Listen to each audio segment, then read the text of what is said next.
Hey everyone, welcome in this new video. In today's video, I'm going to be talking about the few games that I played, some nice clutch battles that I had with some people in chess. I will also put some reasoning behind my moves, but it was quite a while ago, so it will be harder for me to explain. However, I can explain what each move basically does. I can try that.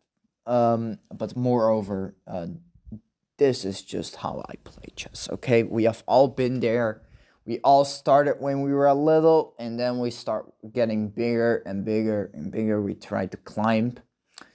Um, you ask my elo, it's around 1,000, okay? Like, seriously. Like, I averagely play as a 1,000 player. Sometimes higher if I'm sharp, but that rarely happens. So here we go. E4, E5, knight f3, knight c5, c6, and bishop c4. This is Italian game opening, and I win a lot of games with this opening, by the way. If people ask what is the difference between the e4 pawn and the d4 pawn, the difference is that e4 is theoretically and d4 is setup. What is the difference? E4 is unpredictable. Let's say that. E4 is unpredictable and you don't know what's coming towards you because like you don't know whether your opponent is going to play Sicilian defense. You don't know if your opponent is going to play Scandinavian defense. You don't even know if it's going to play a Caro-Kann defense, which is possible. Against Indian defense.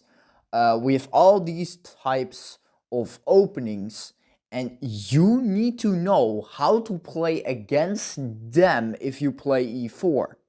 If you don't know that, then get your fucking ass ready to be crushed. Especially if the opponent knows Sicilian defense. Oh my god. All these Sicilian defense players are the fucking same. They are sharp. Anyway, continue. Pawn a6. Decent move. That's not a mistake, but it's not the best move either. Why is it not the best move? Because you need to develop your pieces. Mamma mia!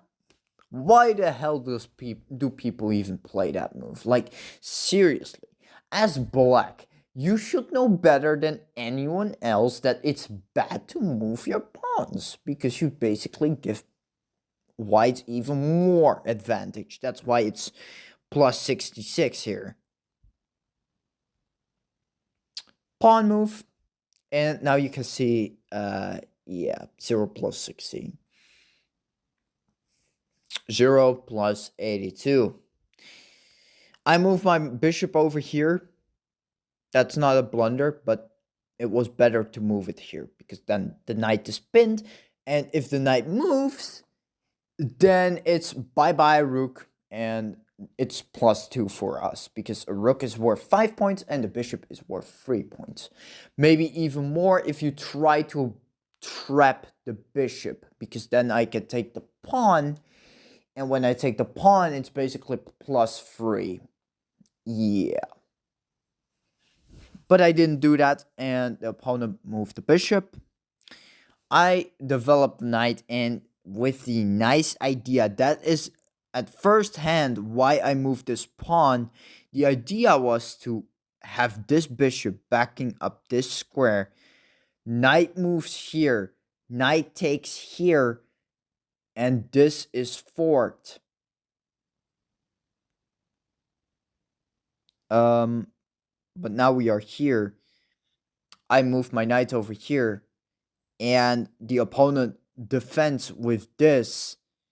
And I was like, I know. Okay, he knew my tactics. He knew my tactic.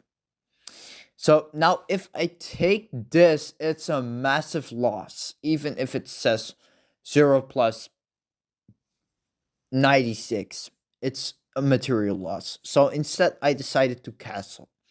Why? Because I thought yeah, castle is the best move right now, but it isn't, sadly enough. Bishop attacks my knight. Moved it over here. Little mistake because I could have protected it. Knight moves. I take knight. Pawn doubles up. That's the reason why it was a mistake. Now this pawn is completely isolated. And it's basically +1 already for us. Because we can take that pawn. And that pawn will give us some advantage. I'm not saying it's insane advantage. I'm not saying it's close to winning. But it is a step closer. And a step closer is a step closer.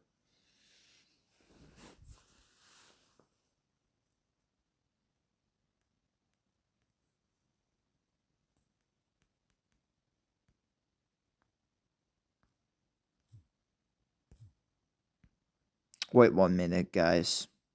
Okay, wait. Yeah, there we go. I'm sorry if that screen froze there, by the way. That's my fault. Okay, move the knight. Move the pawn. Move the knight again. And normally, you don't want to play 2 times the same move with 1 piece. Unless, and that is unless, you attack something. So at least if you move your knight 2 times, but you attack a bishop, you try to kick the bishop. It's a decent move. There's nothing wrong with that. If you move your knight 2 times without attacking something, it's a bad move because you waste your time with 1 piece doing nothing. But this move did something. It attacks the pawn and it gave more squares to control for this knight. So, yeah, and I didn't have much choice to develop this knight this way, because if I moved it here, it would have been taken by the pawn. So, yeah. Pawn move, but nope. That was a bishop move, and that was absolutely bad. Queen move, very bad. You overlooked an opportunity to kick a bishop. I could have kicked the bishop, but I didn't. Pawn move, bishop move, attacking the rook. Rook moves, bishop moves, again, attack. Rook moves again, +3 for us, but I don't know why.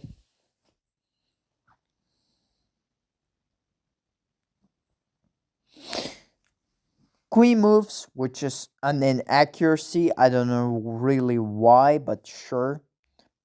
Bishop d2 is best. How so? Oh, wait, I see what you're trying to do. You try to fork the queen and rook.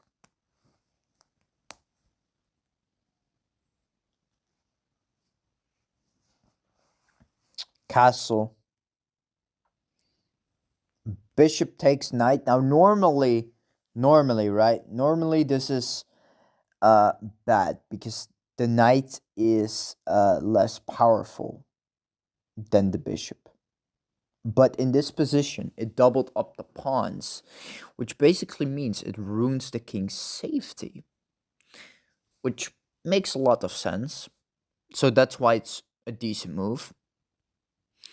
Attack the pawn, which was the best move, and then the king moves again. Attacking the bishop, which was a bad move. Why was it a bad move, you ask? Well, basically, the bishop can just take the pawn, and yes, that hangs a knight, hangs the bishop. But if you take a good look, if the bishop takes the pawn, the rook attacks the queen, which means you basically hang your own queen, which is a very bad habit to do. And I can't take the rook because it's protected by the queen. And this is how you start learning from your mistakes, people. This is the reason why this pawn move is a bad thing.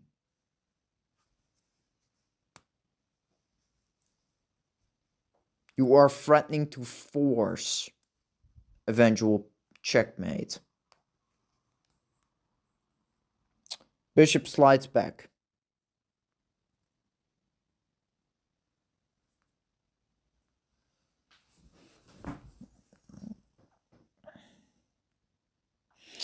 I mean, rook attacks queen. Queen steps away. Queen takes queen.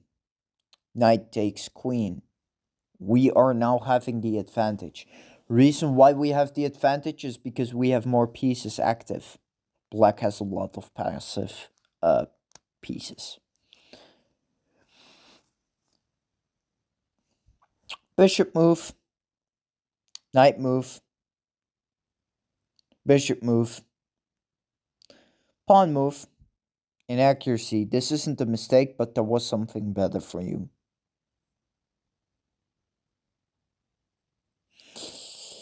Yeah. Pawn move. Pawn move, which was bad. You permitted the opponent to win a free pawn, because basically this rook is just attacking this pawn, but he probably didn't see that. Move the bishop. Move the king, protecting the pawn, because I saw that. I saw the attack from the rook and I wanted to protect that. This is a mistake. Why is this a mistake, you ask? Because now basically the situation is better for me. And now you can see the knight takes the bishop. The position here has been opened up, which basically means I have the full advantage. Move the king. Rook slides out of danger. Move the pawn. Move the pawn. Slides the bishop back. Bishop moves back. Bishop takes pawn. Rook moves. I move my bishop back. Rook moves in. Rook moves in. Rook takes. Rook takes. And before people say, why was this an excellent move? Or actually, why was this? This was fine, actually. But why was this an excellent move, this takes? Because if you put the rook here and you take back with the rook again, you have control over this file. But now it doesn't. And now I have full control, which is bad news. Move the pawn, attacking the bishop, punishing the bishop. Opponent moved the pawn and blundered this completely. You can see the eval bar from 3 points had gone to 9 points. I took the pawn and now it's ready to get promoted. And the opponent resigned. Bad, bad, bad news.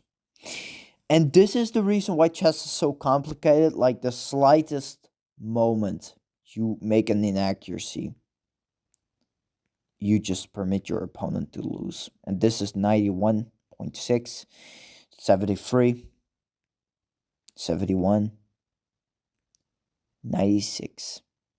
Ik bedoel 69. 69. Okay, no. I'm joking.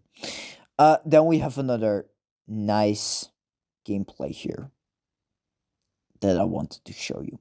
That is this one. I think, oh no, it's not that one. Where was it? Where was it? Where was it? Where was it? Was it this one? I think so, right? Yeah, it was this one. Okay. E4. D5. Takes. This is Scandinavian defense opening.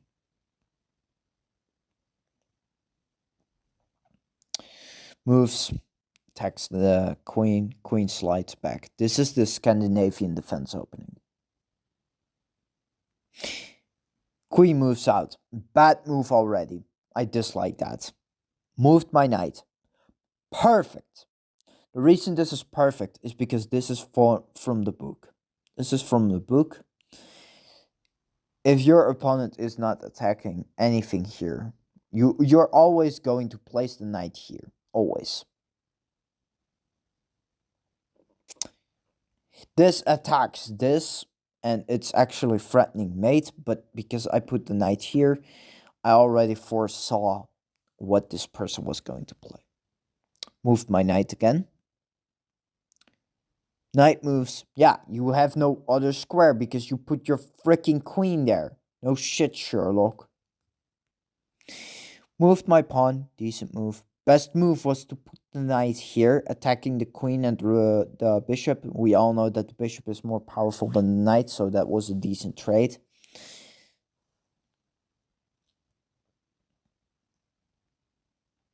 Bishop, sorry, not bishop. Pawn moves.